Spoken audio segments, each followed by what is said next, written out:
kita di hadapan Allah dengan ilmu, dan seluruh niat insyaallah akan dibalas Allah dengan balasan yang sempurna. Dan karena itu marilah kita awali dengan bersama-sama membaca basmalah. Bismillahirrahmanirrahim. Allahumma inna nas'aluka ilman nafi'an wa rizqan tayyiban wa amalan mutaqabbala.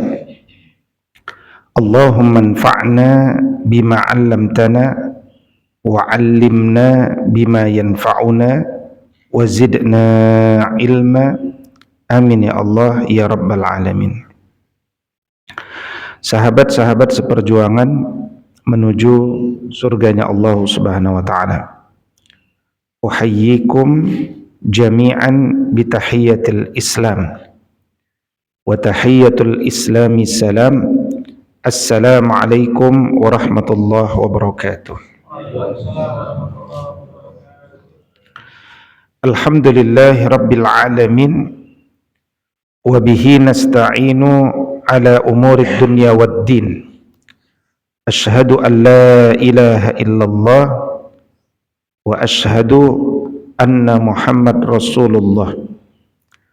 Allahumma fasalli wa sallim wa barik ala sayyidina Muhammad sayyidil mursalin wa ala alihi wa sahbihi ajma'in, amma ba'du.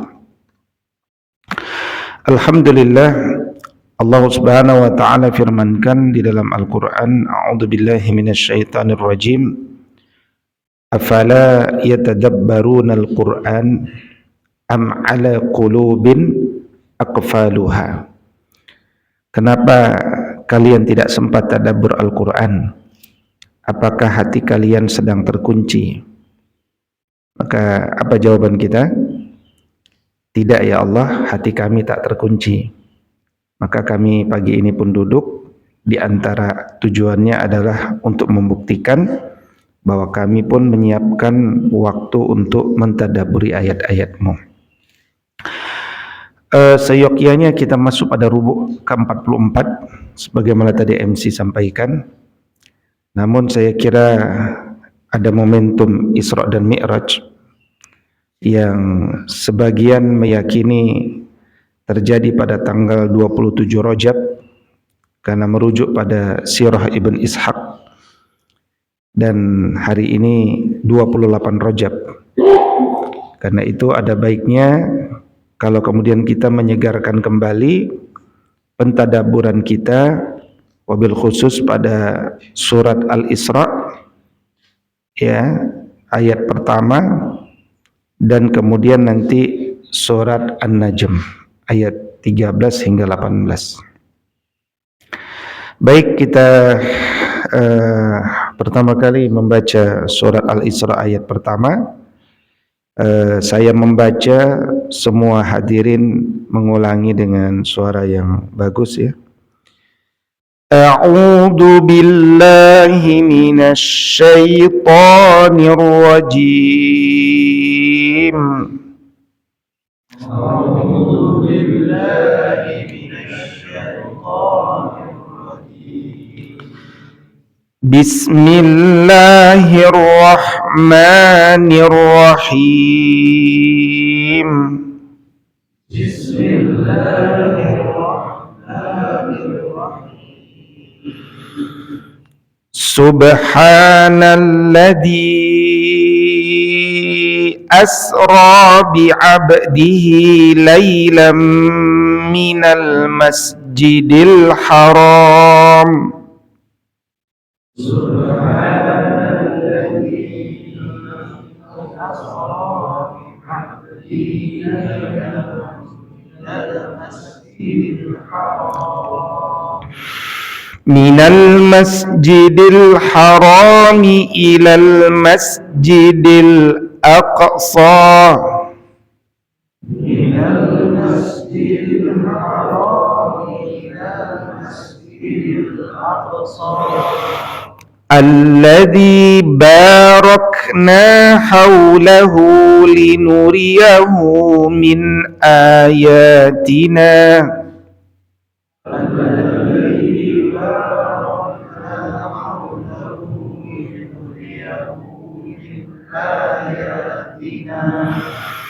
Innahu huwas sami'ul basir.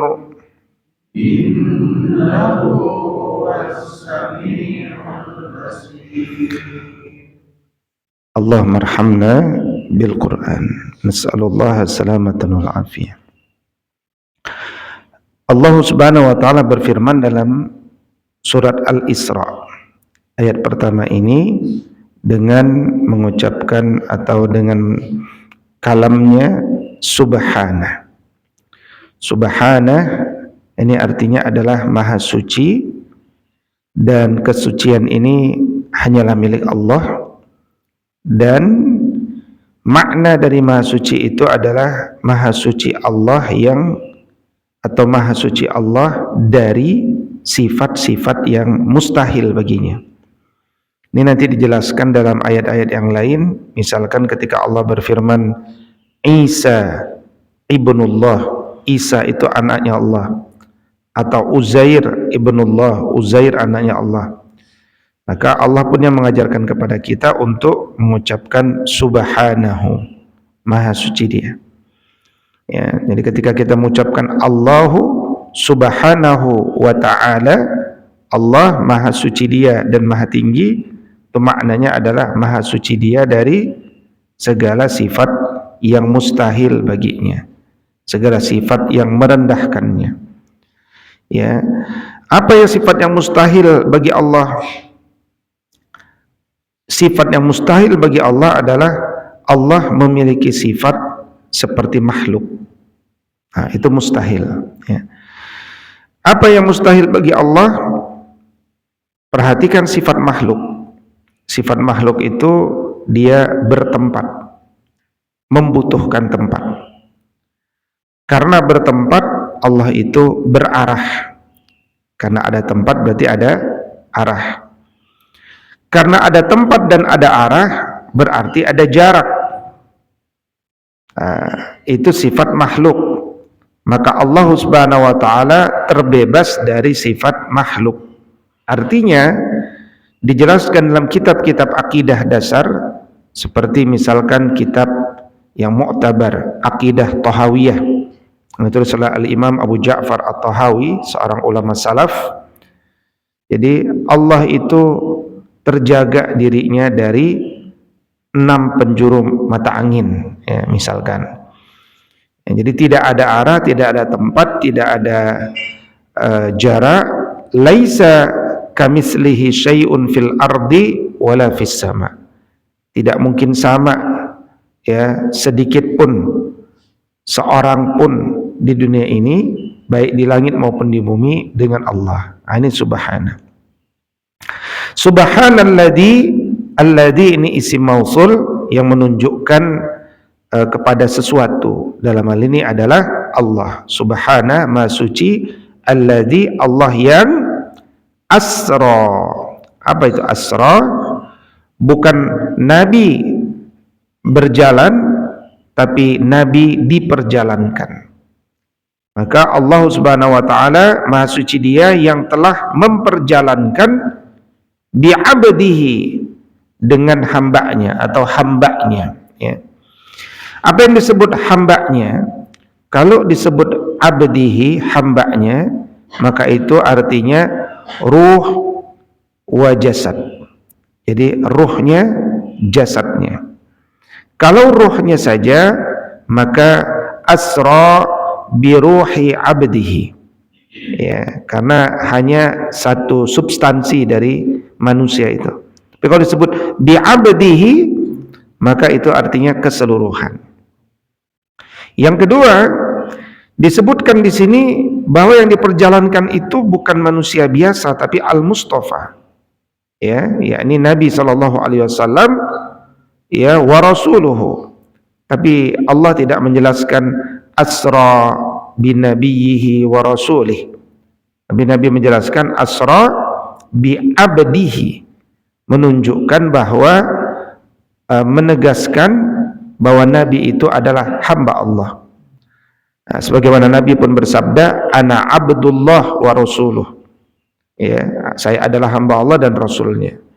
Artinya kita tidak boleh berlebih dalam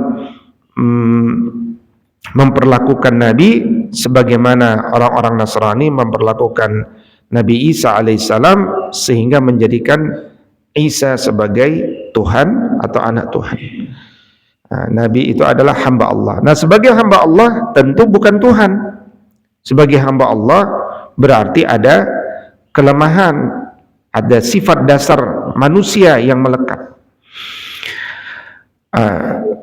Kemudian yang memperjalankan Allah, maka kalau yang memperjalankan Allah, maka sifat-sifat kemampuan tidak sama dengan manusia memperjalankan. Kalau manusia memperjalankan, dia bisa bisa terbakar kalau terlalu cepat, bisa kehilangan udara kalau dia tidak ada oksigen, karena kita punya keterbatasan. Tetapi kalau Allah yang memperjalankan, maka cara pandang kita yang terbatas dengan pengalaman experience terbatas, jangan bawa cara pandang dan kudratnya Allah dengan kemampuannya kita, gitu, nggak sama. Nah, itu startingnya tuh dari sana. Startingnya jangan memandang sesuatu itu dengan keterbatasan manusia, gitu ya. Misalkan ada seekor lalat. Seekor lalat cerita bahwa dia baru saja 4 jam yang lalu dari Surabaya, gitu kan. Maka teman-teman lalat pun pada terkejut. Bagaimana mungkin dalam waktu 4 jam kamu sudah ke Surabaya, ya? Dan balik lagi sekarang ke Jakarta. Gimana caranya lalat? Kok bisa ke Surabaya dia? Naik pesawat, ya. Ya, pas pintu kebuka dia masuk ke dalam, dia nggak bisa ngapa-ngapain, keluar dah. Duduk aja lah dari situ kan. 2 jam ke Surabaya, balik lagi ke sini 4 jam. Jadi bukan lalat terbang ke Surabaya 4 jam, tapi lalat diterbangkan oleh pesawat selama 4 jam.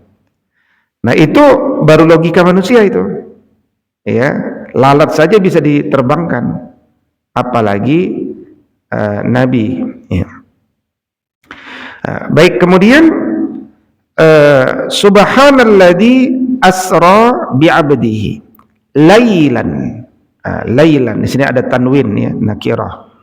Nah, kalau kita ini dzarfuz zaman, kata keterangan waktu, ketika ada tanwin di sana, maka di antara maknanya adalah sebentar, ya. Makna itu sebentar, ya, bukan sepanjang malam. Lailan itu artinya hanya sedikit dari waktu malam itu. Jadi, bahkan ada satu riwayat, tapi riwayatnya meragukan, ya, bahwa Nabi itu bantal, karena beliau tidur, ya, bantalnya tentu panas karena kita kan tidur di bantal-bantal yang hangat gitu kan. Nah, ketika Nabi balik lagi, bantal itu masih hangat. Tapi itu riwayat yang didiskusikan, ya. Nah, artinya adalah kata lailan itu menunjuk makna cepat, bukan sepanjang malam. Lailan, yakni lailam minal masjidil haram ilal masjidil aqsa. Jadi Nabi dari kamarnya berjalan dulu ke Masjidil Haram. Nah, kemana? Ke masjid. Apa itu masjid? Tempat sujud, ya, tempat sujud. Kalau musola tempat sholat, ya sama saja gitu kan. Nah, kalau surau nggak tahu saya artinya, gitu. Kalau langgar nggak tahu juga artinya, gitu. Tapi intinya apapun yang tempat sujud itu namanya masjid, ya. Dan masjid itu tempat ibadah. Dan ayat ini menjelaskan Masjidil Haram, artinya startingnya dari Masjidil Haram itu adalah pusat persatuan umat. Ila kepada, ila ini kepada menunjukkan horizontal, ya. Al-Masjidil Aqsa kepada masjid yang terjauh. Al-Aqsa itu artinya yang terjauh, ya, Al-Masjidil Aqsa. Dari masjid ke masjid itu menunjukkan bahwa Fokus kita dalam hidup ini adalah masjid. Ya, kalau kita baru tinggal di sebuah tempat, cari masjidnya, udah ketemu masjidnya, maka makmurkan masjidnya. Ya, kemana-mana masjid, masjid ke masjid, masjid ke masjid. Ya, Al-Masjidil Aqsa. Dan di Masjidil Aqsa itu ada di mana? Ada di Palestina. Dan wilayah Al-Aqsa itu disebut alladzi barakna, adalah lokasi yang telah kami berkahi, haulahu, di sekitarnya. Ya, telah diberkahi sekitarnya. Apa yang disebut diberkahi itu? Tanah itu, wilayah itu tidak sama dengan wilayah yang lain. Apa yang tidak sama? Satu yang pasti, di daerah itu lahir banyak nabi. Dan di daerah itu bermigrasi banyak nabi. Ya, di antara yang bermigrasi ke Palestina itu adalah Nabi Ibrahim alaihissalam ketika masih kecil. Ya, karena Ibrahim lahirnya di kota Ur. Ur itu dekat Nasiriyah. Nasiriyah 16 menit dari Nasiriyah. Nasiriyah itu sekitar 3,5 jam dari Baghdad, Irak. Ya. Jadi ayahnya Tarikh atau Tarikh, ya, bukan Tarikh. Tarikh itu sejarah. Ini Tarikh atau Tarikh, ayahnya, atau sering disebut Azar, itu nanti membawa Ibrahim dan anak dan keluarganya untuk bermigrasi ke Palestina. Jadi ada yang lahir, ada yang migrasi ke Palestina. Tapi juga insya Allah tanahnya juga diberkahi. Ya, tanahnya diberkahi. Makanya kalau kita lihat semangka-semangka Palestina besar, manis-manis. Ya kan, manis-manis, besar-besar. Buah-buahnya besar-besar di Palestina itu. Dan dari tanah itu lahir terowongan-terowongan sekarang. Terowongan-terowongan yang ratusan jumlahnya. Nah, itu Al-Aqsa itu adalah disebutkan dia sebagai wilayah yang diberkahi sekitarnya.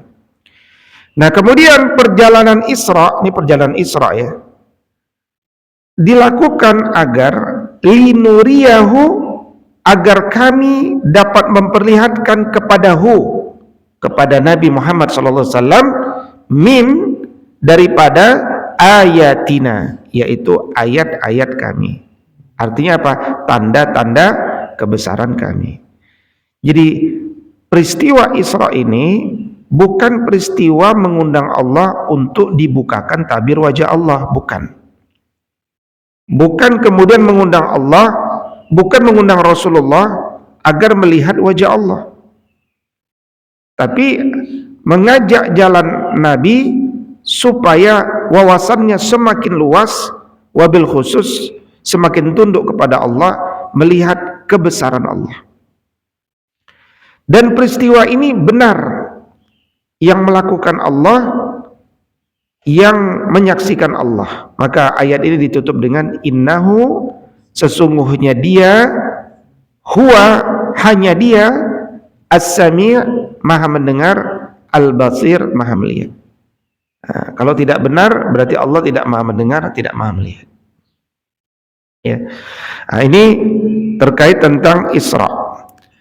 Ya, maka dari Masjidil Haram itulah semua berawal. Baik, sebelum kita berlanjut, maka patutlah kita merenungi kondisi masa ketika Isra dan Mi'raj itu terjadi. Apa yang terjadi sebenarnya di saat itu? Yang pertama, kita tahu bahwa Nabi Shallallahu Alaihi Wasallam lahir 20 April 571 Masehi, ya, atau 9 Rabiul Awal tahun 53 sebelum Hijriyah. 40 tahun kemudian, berarti tahun 611, Nabi Shallallahu Alaihi Wasallam diangkat menjadi Nabi dan Rasul, ya. Maka dimulailah perintah dakwah secara sembunyi-sembunyi bawah tanah, mulai dari istri, paman, keluarga terdekat, ponakan, ya anak-anak kecil.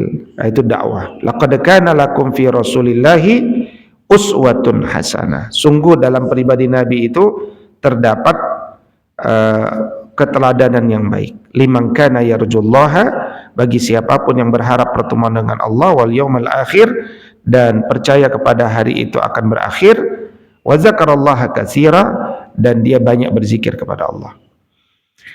Maka siapapun yang ingin nasibnya baik di akhirat, dia pasti akan memperhatikan keteladanan dari Nabi. Dan Nabi kita meneladani bahwa sejak umur 40 beliau berdakwah kepada istri anak-anaknya. Nah, maka penting bagi kita untuk merawat istri dan anak-anak kita. Gitu kan? Nah, berapa lama Nabi ditakdirkan dalam sejarah berdakwah di kota Makkah? Itu selama 13 tahun. Ya.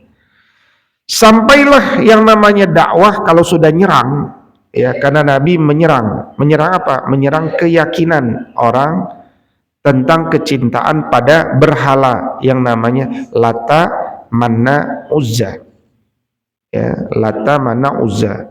Itu adalah orang-orang soleh ratusan tahun yang lalu, tapi kemudian dibuat patung, lama-lama disembah. Nah, itulah kenapa patung itu jangan dibuat. Hari ini memang tidak disembah. 100 tahun kemudian boleh saja ada yang menyembah patung Jenderal Sudirman, gitu. Ini siapa nih, gitu kan? Wah, ini sesepuh pendiri. Ya, itu bisa saja terjadi. Ya, nah karena sudah terjadi kepada Lata, Manna, dan Uzza. Ya, karena diserang, itu namanya dakwah jahriyah, dakwah terang-terangan, akhirnya terjadi penolakan. Nah, sampai pada pemboikotan ekonomi. Wabil khusus sekitar Nabi umur 48, 49, 50. 3 tahun Nabi diboikot ekonomi, bukan gak punya uang. Wah, ini mantap nih, ada kopi ya kan. Nah, jadi yang ngantuk-ngantuk minum kopi dulu. Baru pertama saya lihat ada kopi ini. Maka Nabi SAW umur 48, 49, 50. 3 tahun Nabi diboikot. Nabi, istrinya, dan seluruh bani kabilahnya, baik Bani Hashim, Bani Muttalib, ya, muslim, non muslim, atas nama kabilah, semuanya diboikot oleh orang-orang Quraisy. Termasuklah Abu Thalib pun beserta kabilahnya diboikot, padahal bukan muslim sebagiannya. Dan kita tahu cerita bagaimana sahabat itu katanya sampai makan daun-daun kering. Bukan karena nggak punya uang, tapi uang itu tak bermanfaat. Tak boleh ada yang bertransaksi dengan mereka, gitu. Ya, nah kita tahu nanti ceritanya dimakan rayap, ya kan? Karena itu dipasang di Ka'bah, Allah mengirimkan rayap untuk memakan. Selesailah itu semua. Tapi kalau runutannya jelas, sangat mungkin kita tahu setelah itu wafat Bunda Khadijah. Bunda Khadijah binti Khuwailid bin Asad bin Abdul Uzza bin Qusay. Wafatnya Bunda Khadijah bisa saja salah satu faktornya adalah karena kelaparan dan faktor pemboikotan itu. Begitu juga wafatnya setelah Bunda Khadijah adalah yakni Abu Thalib. Nah, jadi peristiwa background itu adalah yang perlu dicermati, wafatnya 2 orang backup atau pendukung dakwah. Satu adalah Bunda Khadijah, istri beliau, yang membackup secara domestik maupun logistik. Yang kedua adalah yakni Abu Thalib, yang merupakan backup politik, ya, backup politik. Dan Abu Thalib ini sudah merawat Nabi sejak umur 8 tahun sampai umur 50 tahun. 42 tahun dalam penjagaan dan perlindungan Abu Thalib. Ya. Makanya Nabi itu bertambah lagi sedihnya karena ketika Abu Thalib mau wafat tidak menyebutkan yakni syahadat. Ya, Nabi sudah berkali-kali berdakwah, ya ammi qul la ilaha illallah kalimatun ahaqqu biha indallah. Wahai pamanku, ucapkanlah la ilaha illallah. Satu ucapan yang dengan itu saya bisa memohon keringanan kepadamu. Nah, sayangnya Abu Thalib melihat wajah Abu Lahab. Ya, itu masalahnya. Ya, kayaknya kita berlindung kepada Allah punya wajah, kalau dilihat orang malah tambah nggak semangat berislam gitu ya. Nah, kita ingin ya punya wajah, orang ngelihat wajah kita jadi semangat berislam. Nah, itu berkah berarti wajahnya gitu kan. Kalau dilihat semangat berislam, itu namanya berkah. Nah, karena dilihat wajah Abu Lahab nggak jadi. Nah, itu takdirnya. Nah, itu background yang sangat menyedihkan. Tapi kalau kita lihat apa hikmah pelajarannya? Pelajarannya adalah Nabi dilepaskan semua pendukung-pendukungnya supaya Nabi tidak bergantung pada manusia. Dilepaskan kebergantungan kepada manusia itu. Itu satu. Yang kedua, nanti dibelah dada Nabi, pembelahan dada kedua setelah dulu usia 4 tahun, Nabi dibelah dada kembali karena Nabi akan menuju Sidratul Muntaha dan di sana wilayah orang-orang yang jiwanya bersih. Ya, makanya kalau kita ingin naik kepada Allah dalam kondisi jiwa yang bersih, dalam kondisi mudah masuk surga yang tinggi, maka hari ini belajar kita untuk membersihkan jiwa. Ya, kita tahu di antara sahabat Nabi yang dijamin masuk surga tapi nggak punya amalan spesial, diteliti 3 hari juga nggak ketemu. Dia juga nggak tahu sebenarnya amal dia apa, kecuali dia punya satu kebiasaan setiap hari sebelum tidur ya beliau selalu memaafkan dosa orang-orang yang mungkin hari itu menyakiti dia, ya mungkin sengaja atau tidak disengaja. Dia pun juga memohon maaf kepada Allah, beristighfar kepada Allah kalau hari itu dia mungkin tanpa sadar telah menyakiti orang lain. Sesederhana itu, tapi itu mahal. Itu membuat jiwa seseorang itu bersih dan surga sudah menanti dia. Nah, mau kita rajin sholat tapi kita pendendam, hati kita kotor, nah itu berat nanti perjalanan kita. Makanya semakin tinggi akhlak, semakin bagus akhlak, semakin tinggi akhirat gitu ya. Maka doa-doa kita kan Allahumma inni a'udzubika min munkaratil akhlaq wal a'mal wal ahwa. Ya Allah, aku berlindung dari Allahumma inni a'udzubika min munkar, dari akhlak yang buruk, ya, dari amal yang buruk, dari hawa nafsu gitu kan. Nah, kita juga perlu background berikutnya. Ketika Nabi sudah ditinggalkan ini, Nabi pun mencari tempat hijrah baru, tempat yang lebih aman, lebih tenang, dan Nabi pun berpikir kota Taif ini kota yang sejuk. Kalau dingin kan berarti jiwanya sejuk semua, gitu kan? Ternyata sebagai manusia Nabi salah prediksi. Wajar, sebagai manusia Nabi salah prediksi. Dikira orang yang tinggal di wilayah tenang-tenang sejuk itu jiwanya juga sejuk. Begitu sampai di sana malah Nabi mau dibunuh, bukannya diusir, mau dibunuh, kakinya berdarah, dikejar-kejar seperti orang terhina. Sampai malaikat Jibril saja mengatakan, gimana wahai Muhammad, kita balik aja Taif ini, gitu kan? Tapi Nabi mengatakan, innahum qaumul la ya'lamun. Dia itu orang yang tidak tahu, kaum yang tidak tahu. Maafkan saja. Alhamdulillah. Ya, kalau dibalik ya, maka kita jadi nggak ke Taif kalau umrah gitu. Karena nggak dibalik, alhamdulillah. Akhirnya naik teleferik gitu kan. Kemudian Nabi berlari. Kita tahu dalam sejarah Taif itu Nabi berlari, beristirahat di sebuah kebun anggur. Kelihatan oleh 2 majikan, dikirimlah budaknya, coba kasih minum tuh orang, kayaknya dia lagi kesusahan ya, karena Nabi terengah-engah istirahat di bawah pohon. Nah, dikasih minum oleh laki-laki ini, Nabi pun meminum dengan membaca Bismillahirrahmanirrahim. Nah, begitu baca Bismillah, jadi punya koneksi nih, ya, jadi punya koneksi. Makanya kalau kita ada kenalan teman, dia minum nggak baca bismillah, minum kopi nggak baca bismillah, ya kan, makan roti nggak baca bismillah, ya untung makannya di masjid pasti muslim, ya kan. Tapi kalau makannya di pasar kita masih nanya dulu, muslim apa enggak nih, masih bertanya-tanya kan, artinya belum ada koneksi, ya karena secara wajah nggak kelihatan wajah muslim gitu kan. Emang wajah muslim gimana cirinya? Nggak ada juga ya. Jadi karena dia koneksi bismillah, ini terkoneksi nih. Langsung dia tanya, karena nggak ada orang Taif itu baca bismillah. Anda siapa? Saya Muhammad. Kenapa Anda diusir? Karena saya adalah nabi. Maka kata beliau, oh, saya juga punya nabi, kata beliau. Siapa? Anda dari desa mana? Dari desa ini.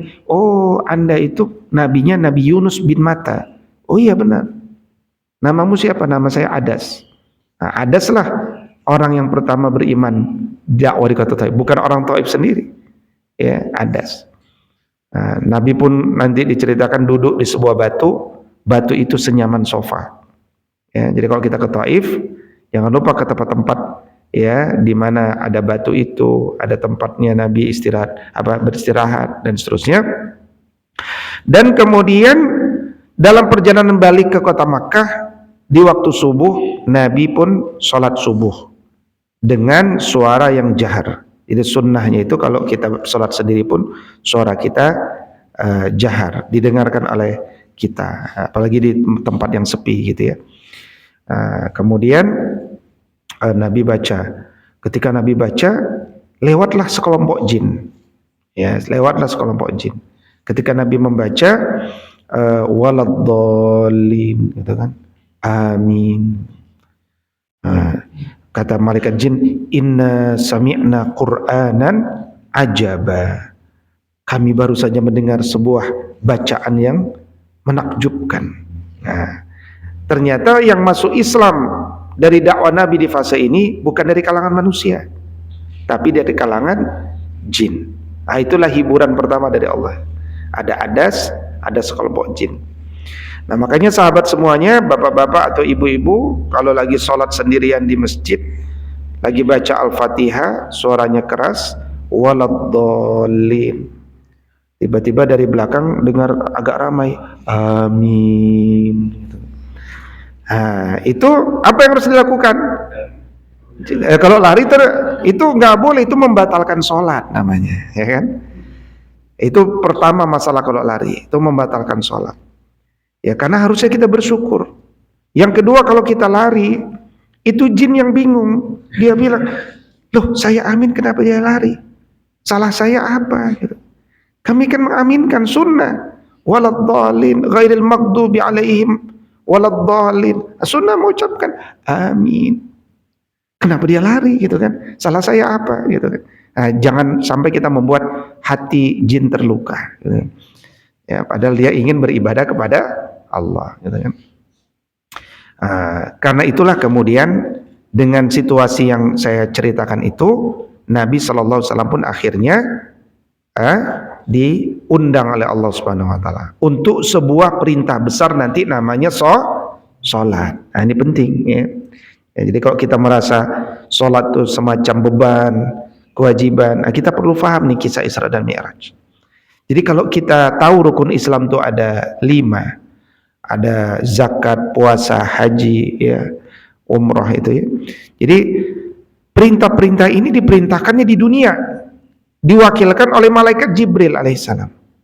Tapi khusus sholat, perintah ini tidak diwakilkan, langsung diundang ke Sidratul Muntaha.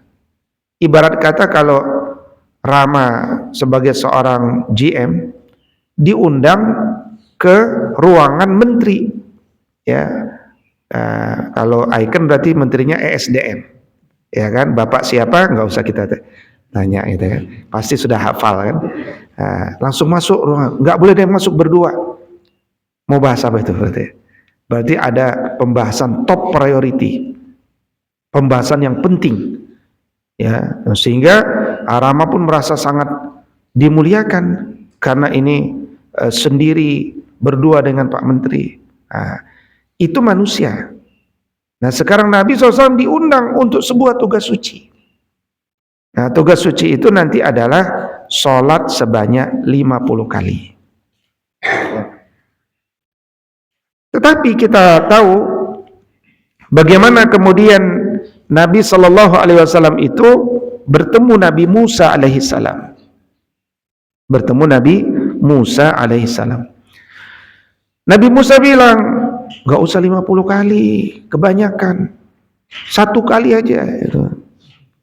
Memang Nabi Musa ini firasatnya jauh ke depan ya. Bukan jauh ke depan tahun depan, sampai ribuan tahun ke depan dia udah bisa kebayang tuh. Ya kan? Kenapa? Pengalamannya banyak. Karena beliau itu memimpin kaum yang lebih utama dari semua kaum. Allah mengutamakan kaum itu dibandingkan semua kaum. Tapi ternyata ngelolanya luar biasa. Jadi dalam firasatnya Musa alaihissalam 1 rakaat aja udah alhamdulillah gitu. Nah ternyata firasat Nabi Musa itu benar ya. Sekarang ini orang jarang yang sholat 5 waktu, tapi kalau sholat Jumat paling depan dia. Sholatnya cuma sepekan sekali aja sholat Jumat. Sholat Jumat dia paling rajin. Tapi ada lagi sholat yang seseorang sholat Jumat enggak, sholat 5 waktu enggak, sholat apa? Idul Fitri ya. Idul Fitri paling heboh dia, baju baru ya kan, semangat baru. Kalau udah Idul Fitri paling udah sholat itu aja ya, sholatnya setahun sekali namanya. Jadi kalau kita ketahui apa hikmahnya kenapa dari 50 kali pada akhirnya menjadi 5 kali. Ini kan hadis riwayat muttafaqun alaih, riwayat Al-Bukhari dan Muslim. Pertama, Allah tidak sedang bernegosiasi dengan Nabi. Allah menetapkan memang sejak awal 50 kali. Tapi Allah Subhanahu wa taala ingin menceritakan kepada kita betapa kasih sayangnya Nabi sallallahu alaihi wasallam kepada kita. Bayangkan kalau Nabi segera mengiyakan 50 kali, ya kan? Itu kan per 28 menit azan. Baru mau tidur azan lagi. Memang ada sisi positifnya, itu masjid makmur, kota-kota terang, ya, kota-kota ramai itu hidup 24 jam. Tapi manusia cepat mati, ya. Ya, karena manusia nggak ada istirahatnya kan cepat mati dia. Jadi 50 kali. Nah maka Allah Subhanahu Wa Taala dalam hadis qudsi kemudian mengatakan 5 pada akhirnya hiya khamsun wahia khamsun, ya hiya khamsun wahia khamsun, ya memang dia 5 tapi dia 50.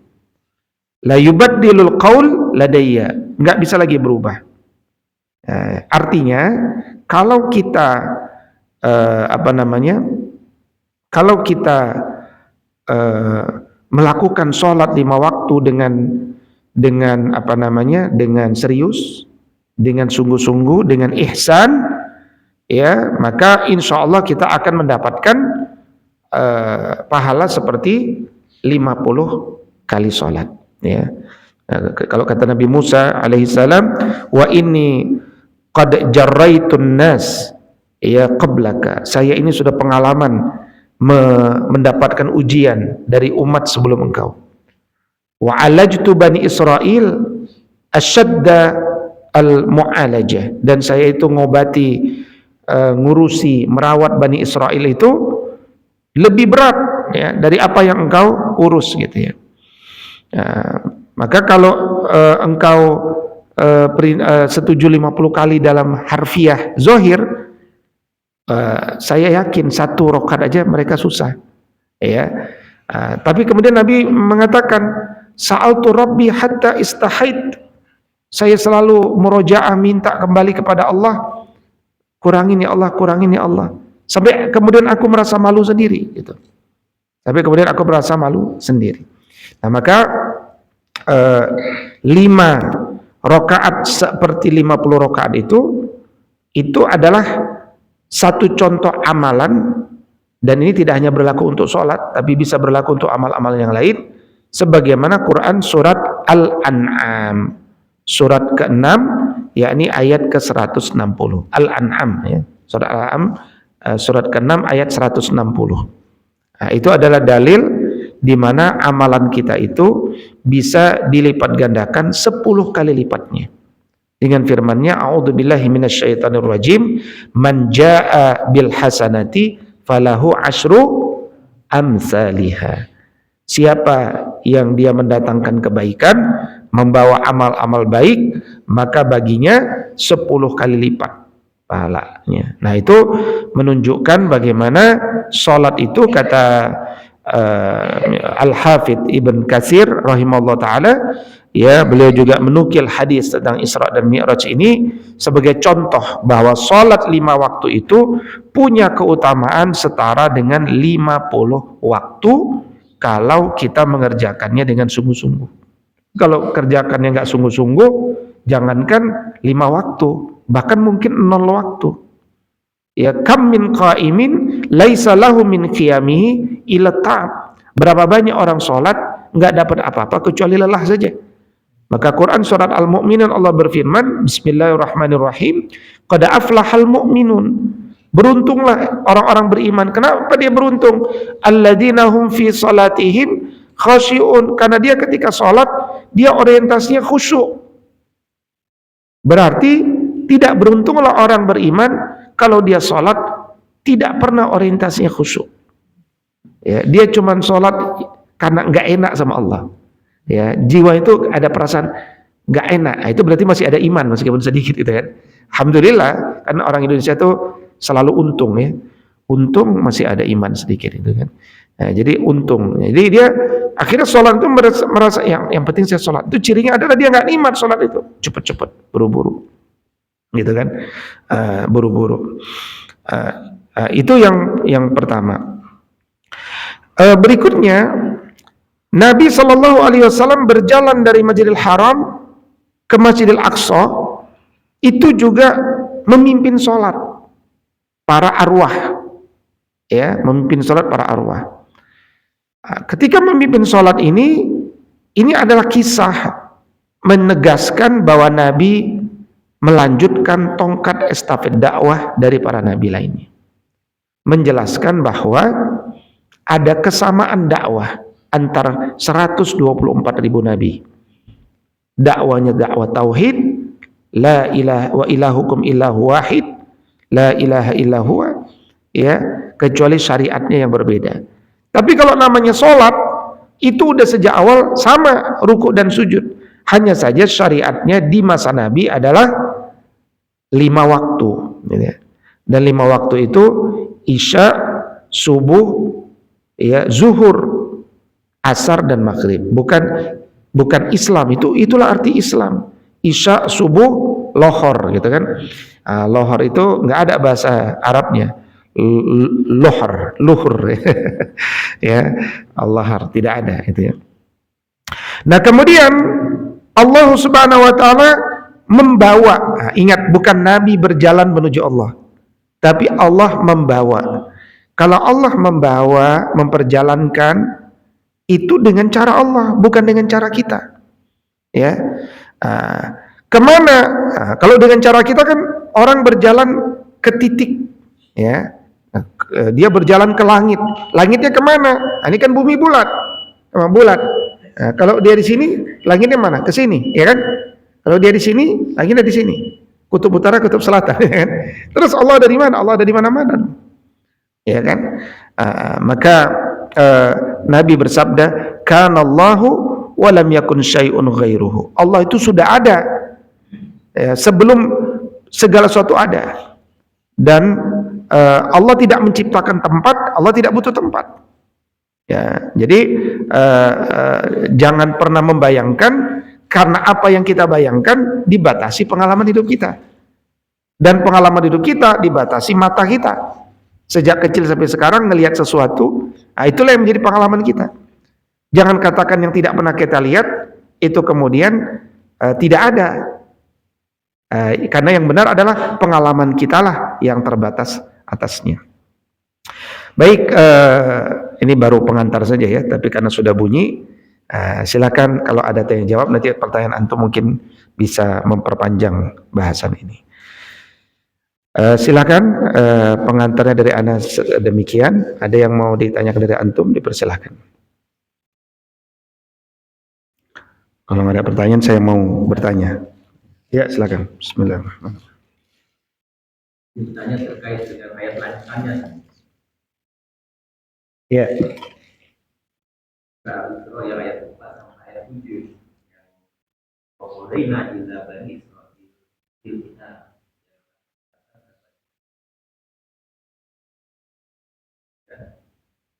sesungguhnya kamu akan membuat kerusakan bumi 2 kali. Ini penjelasannya dibandingkan terkait dengan kondisi fakir. Kenapa? Ayat ketetapan Bani Israil.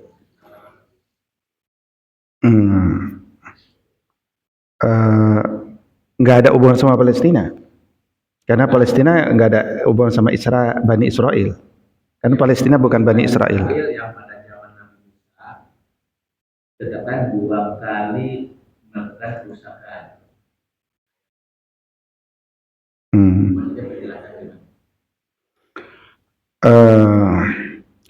Jadi sebagian mengatakan bahwa 2 kali kerusakan itu, pertama kerusakan oleh tentara Jalut, ya, dulu di masa awal kerusakan oleh tentara Jalut. Jalut itu wilayahnya Irak, Babilonia, bangsa Babilonia, Nebukadnezar yang pernah meratakan Baitul Maqdis. Jadi kalau kita baca Al-Bidayah wa Nihayah, disebutkan ada 4 penguasa yang kekuasaannya sangat besar. 2 mukmin, 2 muslim. Satu siapa? Satu Iskandar. Nah, kalau secara senioritas nomor 1 Namrud. Ya, itu paling senior. Setelah itu kemudian yakni Sulaiman. Ya. Setelah itu Zulkarnain. Iskandar orang Indonesia ya. Ya, orang Aceh ya. Kemudian yang keempat adalah Nebukadnezar ya, atau Bukhtanasar ya. Jadi kerusakan pertama itu adalah bagaimana Baitul Maqdis itu dihancurkan oleh tentara Jalut atau bangsa Babilonia, Nebukadnezar. Kemudian kerusakan kedua itu nanti oleh bangsa Romawi, dan ini cukup lama, bangsa Romawi, sampai kemudian nanti Palestina dibebaskan lagi oleh Sayyidina Umar radhiyallahu ta'ala. Itu hal panjang lama Romawi itu, sampai nanti dibebaskan setelah Umar, udah itu dalam kekuasaan Islam, kalah lagi tapi tidak dihancurkan ya, malah jadi sesembahan oleh Bizantium, nanti dikalahkan lagi oleh Salahuddin Al-Ayyubi. Nah, sekarang dikuasai lagi. Nah, siapa nanti yang akan menguasai? Nah, sejarah yang akan mencatat siapa berikutnya. Ya, tapi bukan kerusakan yang tidak sampai pada kerusakan seperti kerusakan di masa lalu. Nah, tapi ini tafsir para ulama dulu dengan batasan pengetahuan mereka, ya kan? Al-Quran itu sangat mungkin dalam ayat-ayat yang mutasyabihat seperti ini sangat mungkin punya makna-makna yang lain, ya. Demikian, wallahu a'lam. Sudah terjadi, benar. Bukannya akan terjadi, sudah terjadi. Menurut penafsir di masa lalu, ya. Apakah kita berhak menafsirkan lagi? Kayaknya kejadiannya belum seheboh yang dulu, karena dulu itu Baitul Maqdis sampai diratakan gitu. Ya. Kalau sekarang mau dihancurin bawah-bawahnya, alhamdulillah belum rubuh-rubuh kan. Iya.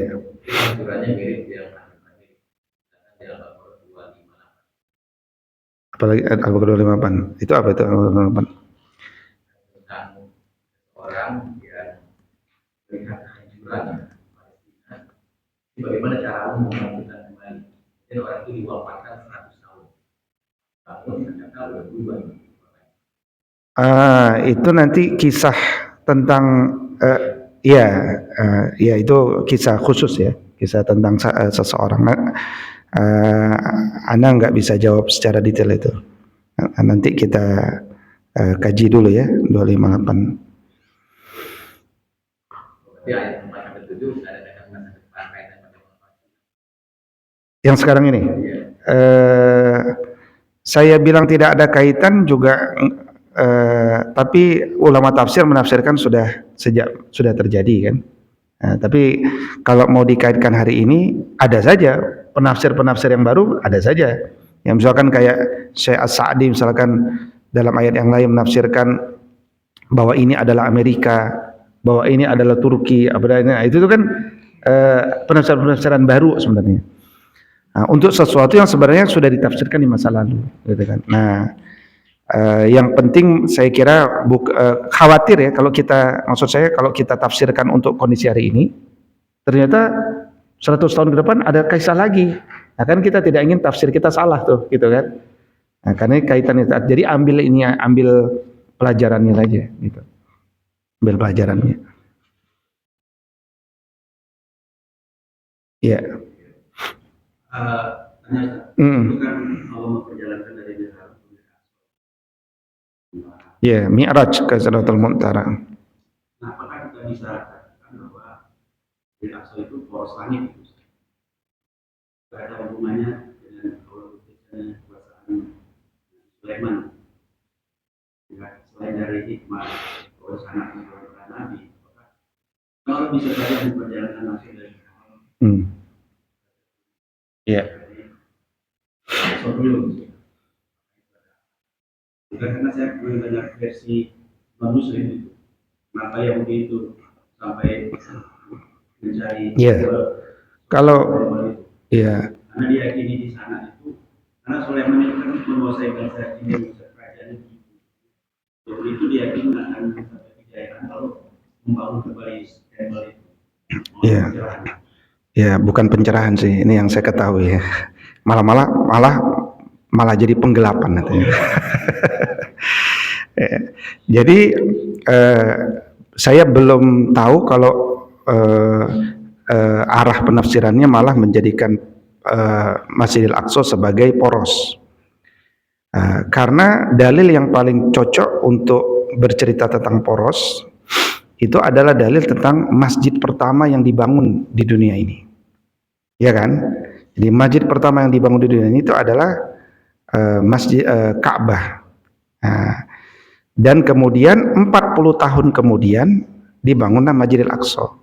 Nah, hadis ini lebih kokoh karena jelas hadisnya untuk menjelaskan bahwa kalau kita ingin mempercayai, tapi tidak percaya juga nggak apa-apa kan, dia bukan bagian daripada iman, bahwa bumi itu dibentangkan dari titik 0 KMT, ya, Ka'bah mean time, itu dari Ka'bah itu, bukan GMT kan. GMT kan cita rasa penjajah. GMT kan cita rasa penjajah, cita rasa Inggris, suka-suka penjajah lah orang dia kan. GMT, Greenwich Mean Time, ya kan, suka-suka dia. Nah, sekarang dia mau bertengkar dengan sesamanya, rebutan Greenland. Ya, rebutan Greenland. Nah, lebih cocok itu. Jadi Ka'bah itu sebagai poros titik langit. Nah, nanti kalau mau lihat fenomenanya di Ka'bah itu di atasnya burung, nggak ada yang bertengger di atas Ka'bah itu. Terbang-terbang aja burung tuh. Nggak ada burung tengger di Ka'bah tuh kan. Nah, tapi itu cerita aja. Ceritanya bukan itu berarti poros, bukan ya. Tapi maksudnya lebih condong lagi, saya lebih condong bumi itu dihamparkan dari titik Ka'bah itu. Maka suatu ketika kita menang, buatlah KMT, Ka'bah minta itu 0 derajat itu dari sana, gitu kan. Dari situ dihamparkan. Nah, yang kedua, kalau begitu kenapa ke Palestina? Supaya perhatian umat ini tidak pernah lepas dari perjuangan Palestina yang terus ramai. Negeri Syam itu akan terus indah, ya, karena jihad itu nggak akan pernah berhenti sampai masa Dajjal nanti. Ya, negeri Syam itu, ya, kadang dia kuat, kadang dia lemah, kadang negeri Syam. Negeri Syam itu kan Palestina, Yordania, Lebanon, Suriah. Nah, Suriah sudah dikuasai Ahmad Syara. Ya, sekarang ini terjadi perubahan konstelasi kan. Yordania masih pro Israel. Ya, apalagi tadi Libanon masih sedang goncang karena nggak ada lagi pemimpin pasti, satu kan. Begitu itu kokoh nanti persiapan. Jadi Imam Mahdi pun turun nanti di negeri Syam itu. Jadi wilayah Syam itu akan wilayah terus bergejolak. Ya, maka pandangan manusia itu jangan betah saja di Masjidil Haram, jangan fokusnya umroh saja, tapi kita juga nggak disuruh harus ke Palestina karena itu bayar 3 juta ke Israel gitu kan, nggak maksud itu. Tapi bagaimana kita perhatian supaya Palestina itu terus bisa dirawat, perjuangannya mendukung sampai dia bebas. Ya, karena kata pejuang Hamas itu badan dia itu kalau lengkap itu dia butuh itu nilai badan dia itu 250 juta. Ya, maksudnya nilai senjata yang ada di badan dia itu dalam bertempur itu untuk kurs yang ada di sana itu satu orang tuh dihitung 250 juta kata dia. Jadi kalau kita membawa di sini katakan terkumpul 10 juta kan, itu baru 1/25 yang dia butuhkan untuk satu tubuh senjata lengkap seorang Hamas itu. Demikian, wallahu a'lam. Ada yang lain? Silakan. Ya, karena sudah pukul 6.00 waktu Indonesia Barat ya kan. Nah, berarti sudah selesailah waktu syuruk kita. Demikianlah pertemuan kita pada pagi hari ini. Saya doakan yang duduk betah ditemani kopi dan sepotong roti. Mudah-mudahan Allah murahkan rizki antum, ya. Allah jadikan antum semua keluarga sakinah mawaddah warahmah, dijadikan persaudaraan antum persaudaraan yang sejati, persaudaraan ukhuwah Islami yang kokoh di dunia sampai di akhirat, dan mudah-mudahan kita semuanya dapat berkumpul di jannahnya Allah Subhanahu wa taala. Sebagai penutup, setiap kali kita menghamparkan sajadah untuk menghadap Allah, yakinilah bahwa itu kita sedang mi'raj, ya. Jadi as-shalah mi'rajul mu'minin. Salat itu adalah mi'rajnya orang-orang beriman. Jadi mau ngapain? Saya mau mi'raj kepada Allah. Saya ingin membangun hubungan dengan Allah. Saya ingin menguatkan koneksi kepada Allah. Hadirkan niat mi'raj itu dalam jiwa-jiwa kita, karena kita bukan nabi, tapi kita adalah umat nabi. Kita bisa melanjutkan mi'raj itu dengan menghadirkan perasaan untuk menghadap Allah, berdua-duaan kepada Allah dalam salat-salat kita, dan tentu kita yakin siapapun yang membaguskan salatnya, insyaallah Allah akan baguskan kehidupannya. In uridu ilal islaha mastata'tu fa idza azamta fatawakkal 'ala Allah. Kita tutup sama-sama dengan doa kafaratul majlis. Subhanakallahumma wa bihamdika asyhadu an la ilaha illa anta astaghfiruka wa natubu ilaik. Al-'afwu minkum. Assalamualaikum warahmatullahi wabarakatuh. Waalaikumsalam.